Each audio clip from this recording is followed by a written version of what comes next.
Como lo vimos anteriormente, la Revolución Mexicana fue un movimiento que tuvo como objetivo transformar radicalmente la sociedad y el sistema político de México. Surgió como una exigencia de procesos electorales efectivos y después reclamó tierra y libertad para trabajarla. Sabemos que se manifestó a través de la lucha armada, pero también por medio de las artes. La literatura de este periodo, que abarca de 1910 a 1920, se expresa principalmente en la narrativa, sobre todo en la novela. Consta de dos etapas principales: aquellos textos que hablan de la fase de la lucha armada y aquellos que tocan la lucha entre clases y las consecuencias inmediatas del conflicto. Esta última puede considerarse también dentro de la corriente llamada narrativa de la posrevolución. Además, hay obras que toman partido por la revolución, también llamadas novelas revolucionarias, y otras que las critican. La novela de la revolución aporta elementos y a su vez permite comprender más ampliamente el fenómeno revolucionario, además de documentos como manifiestos, planes, leyes y demás. La literatura ofrece otra perspectiva que solo está presente en ella: el retrato de los personajes, sus ideales, anhelos, motivos y pasiones. Muestra la visión de los hechos, permite oír otras voces que el relato histórico no suele mostrar, pues comúnmente son testimonios de personas que intervinieron directamente en el conflicto como soldados, secretarios y consejeros. La Revolución Mexicana significó una renovación para la literatura, pues permitía dar noticia literaria de hechos a través de sus relatos, para mostrar y analizar diferentes ideales y convicciones, también para denunciar hechos que solían quedar ocultos. Esta narrativa intentó que los mexicanos se vieran a sí mismos, resalta las vidas de los campesinos y, en sentido más amplio, al indígena mexicano. Generalmente, en sus narraciones, los autores no se permiten el menor asomo de sentimentalismo y emotividad. Sin embargo, se advierte un marcado dejo de tristeza en sus historias. Presta especial interés a las figuras de Pancho Villa y Emiliano Zapata, de los líderes militares más importantes en la Revolución Mexicana y símbolos de resistencia campesina. Otro rasgo característico de estas obras es la constante presencia de violencia, que no es más que el reflejo de la situación cotidiana de la vida mexicana durante la época revolucionaria. Muestra el aspecto bélico de la revolución.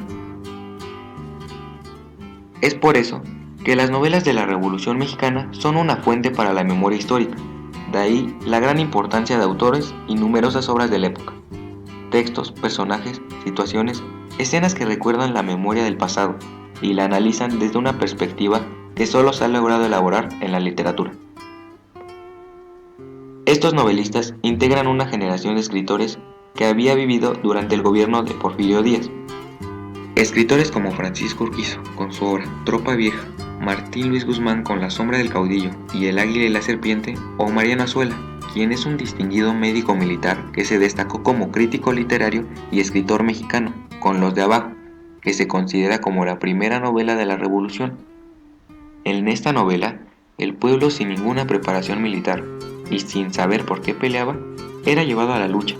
Los diálogos en la obra no son imaginarios, sino los que en realidad se oían en los labios de la gente del pueblo, en los cuarteles, en los campos de batalla, etc. Queda claro, sin embargo, que la literatura de la Revolución no se limita a estos tres autores, aunque sin duda son sus más grandes exponentes. No hay que olvidar autores como José Vasconcelos, José Rubén Romero, Gregorio López y Fuentes y Rafael Muñoz.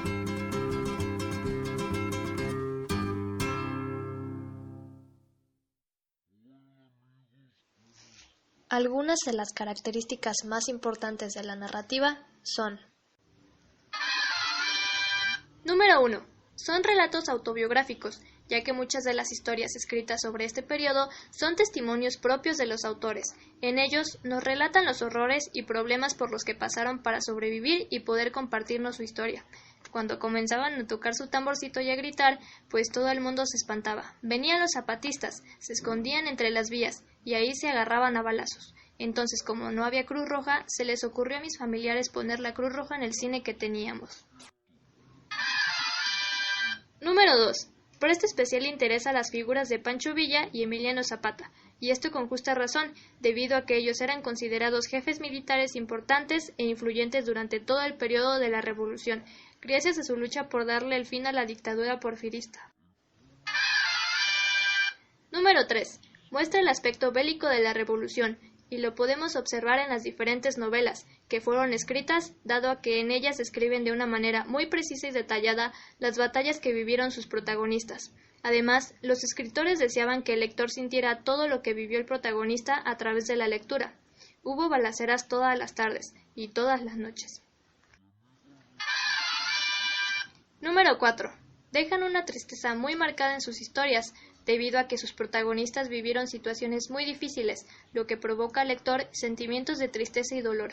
Luego los cogieron y se los llevaron a la cárcel, pero ahí los tuvieron nomás el 15 y 16 de septiembre de 1910, pues al ver que se trataba de chamacos, los dejaron sueltos. Por eso sí, prendió fuego en el corazón de mi hermano, y en la primera oportunidad se fue a la revolución. Número 5. Enfrentan al hombre con la realidad, y es precisamente el realismo, valga la redundancia, el que predomina en la narrativa de la revolución. Mencionaremos una cronología de lo más destacado de la Revolución Mexicana. En 1910 se da inicio de la revolución a cargo de Francisco I. Madero para acabar con la dictadura de Porfirio Díaz. 1911. Díaz dejó la presidencia y Madero fue nombrado presidente constitucional. En 1913, Victoriano Huerta traicionó a Madero e inició la Decena Trágica, lucha que duró 10 días en las que Madero fue obligado a dejar su cargo y es asesinado. 1914. Huerta, el usurpador de la presidencia, fue derrotado por el ejército constitucionalista de Venustiano Carranza. 1917. Se creó una nueva constitución promovida por Carranza, quien se convirtió en presidente en diciembre de ese año. 1919. Emiliano Zapata, el caudillo del sur, quien luchó por la propiedad comunal de las tierras, fue asesinado por las tropas de Carranza. 1920. Álvaro Obregón fue nombrado presidente de México.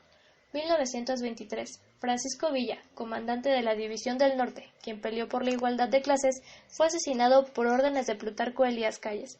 1924. Inició la presidencia de Plutarco Elías Calles. Y 1928 a 1934, el Maximato, periodo en el que Calles tomó el control del gobierno sin ser presidente. Algunos de los documentos más importantes fueron Plan de San Luis, en 1910, Plan de Ayala, en 1911, Plan de Guadalupe, 1913, Ley Agraria, 1915, y la Constitución Política, en 1917. Y algunos de los personajes principales de la revolución fueron Porfirio Díaz, Francisco I. Madero, José María Pino Suárez, los hermanos Flores Magón, Jesús Ricardo y Enrique, los hermanos Cerdán, Aquiles, Carmen y Máximo, Pascual Orozco, Victoriano Huerta, Emiliano Zapata, Venustiano Carranza, Francisco Villa, Álvaro Obregón y Plutarco Elías Calles.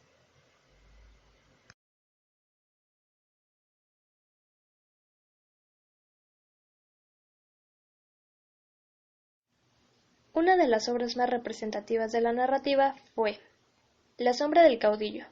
En los años 20, el general Aguirre, ministro de Guerra, se hace amante de la joven Rosario y retira su candidatura a la presidencia, debido a que el caudillo en el poder apoya al general Jiménez, ministro de Gobernación.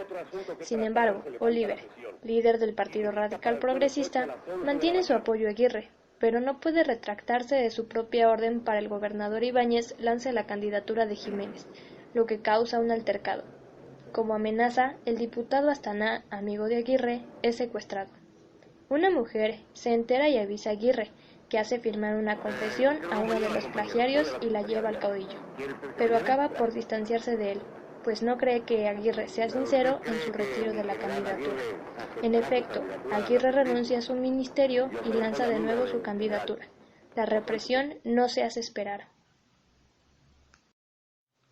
La sombra del caudillo fue escrita por el autor Martín Luis Guzmán, quien nace en Chihuahua en el año de 1887 y fallece en la Ciudad de México en 1977. Martín Luis Guzmán fue un novelista mexicano, considerado uno de los mayores exponentes de la novela de la Revolución. y uno de los principales autores realistas de las letras de su país. Tras estudiar en la Universidad Nacional, se unió a la gesta revolucionaria iniciada en 1910 y sirvió como coronel en las fuerzas de Pancho Villa. En 1914, a raíz del golpe de Estado de Victoriano Huerta, tuvo que exiliarse en Madrid y Nueva York. Sus experiencias de esa época fueron recuperadas en las Crónicas de mi destierro, 1963. En el exilio escribió un relevante libro de memorias, El águila y la serpiente, 1928, valioso por la agudeza y profundidad con la que describe las personalidades de quienes dieron forma a la transformación nacional.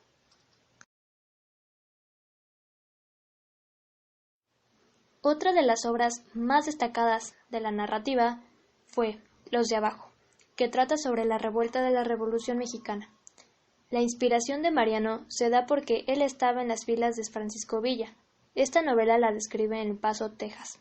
Es una de las novelas más realistas, dramáticas y esclarecedoras del proceso revolucionario de 1910, la cual se emparenta por derecho propio con las otras narraciones escritas por testigos y protagonistas de lucha armada.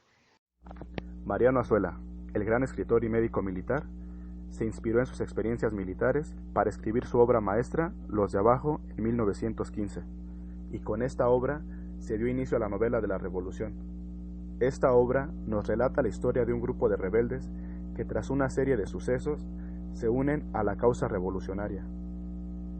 Esta novela muestra muchas características de la novela de la Revolución, como por ejemplo, que muestra el aspecto bélico de la Revolución, que es un testimonio de una persona que vivió los hechos. Emplea un lenguaje coloquial, presta especial interés a las figuras de Pancho Villa y Emiliano Zapata. Pone atención a las vidas de los campesinos y en sentido más amplio al indígena mexicano. Mariano Azuela González nació en Lagos de Moreno, Jalisco, el 1 de enero de 1873. Ahí mismo cursó sus primeros estudios. Posteriormente se trasladó a Guadalajara, donde se licenció como médico cirujano en 1898. Durante la Revolución Mexicana, tras la ejecución del presidente Francisco I. Madero y el vicepresidente José María Pino Suárez, respectivamente en el periodo conocido como la Decena Trágica del 9 al 18 de febrero de 1913. Azuela se unió a la causa constitucionalista. Perseguido por el traidor general Victoriano Huerta, líder de la conspiración en contra de Madero, Azuela se incorporó a las fuerzas villistas de Julián Medina. Tras la derrota de Francisco Villa, Azuela se refugió en El Paso, Texas, y en 1916, retirado de la política, se dirigió a la Ciudad de México para ejercer la medicina y dedicarse a la escritura con mayor disciplina.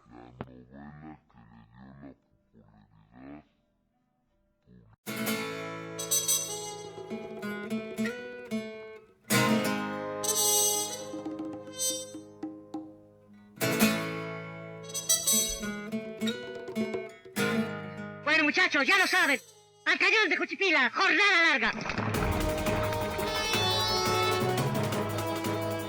¡Ahora! ¡Saquen la cabeza! ¡Miren los ojos!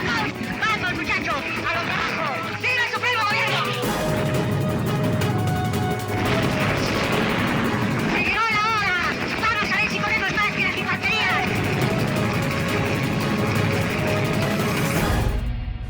Bueno, pero qué hijos de un demonio quiere usted con nosotros. Soy estudiante de medicina y periodista. No pude luchar contra la revolución y me deserté. Y al fin pude venir a reunirme con ustedes. Bueno, muchachos, alístense, que mañana mismo volvemos a la bola.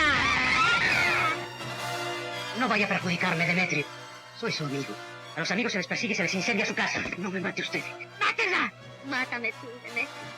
Pues así todo más me acuerdo de mi mujer, de mi vieja, la pobre. Sentí cuando tuve que dejarla. Tenía el niño en brazos. Demetrio. Luego me quemaron mi casa. Uno que lo siente y lo ha sufrido sabe lo que es bueno. ¿Quieres que te diga lo que siento? Todos mis hombres me han contado por qué vinieron a pelear. Y todos cogieron la revolución porque ya no podían vivir como estaban. Bueno, pues hay que seguir luchando hasta que haya justicia para los de abajo. ¡Así serán buenos tirándole a los de abajo! ¡Viva la revolución!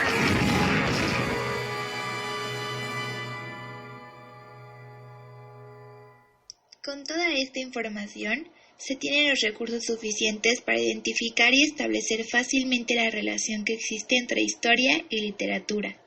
se ve reflejado en la Revolución Mexicana, donde la literatura como narrativa influyó fuertemente en diversos aspectos socioculturales.